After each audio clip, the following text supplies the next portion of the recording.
আজকে মা দুপুরে কী রান্না করলো সেটাই আজকে আপনাদের সাথে শেয়ার করব। তো প্রথমেই ছিল লাউ শাক ভাজি, আর এরপর ছিল আলু কফি দিয়ে তেলাপিয়া মাছের ঝোল, আর ছিল টমেটো দিয়ে ডাল, আর ছিল সালাদ।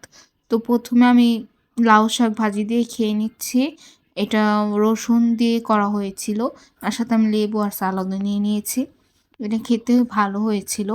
আর এরপর ছিল আলু কফি দিয়ে তেলাপিয়া মাছের ঝোল। আমি মাথার পিস নিয়ে নিয়েছিলাম, আর আমার তেলাপিয়া মাছ অনেক ভালো লাগে। মূলত তেলাপিয়া মাছ আমার জন্যই রান্না করা হয়।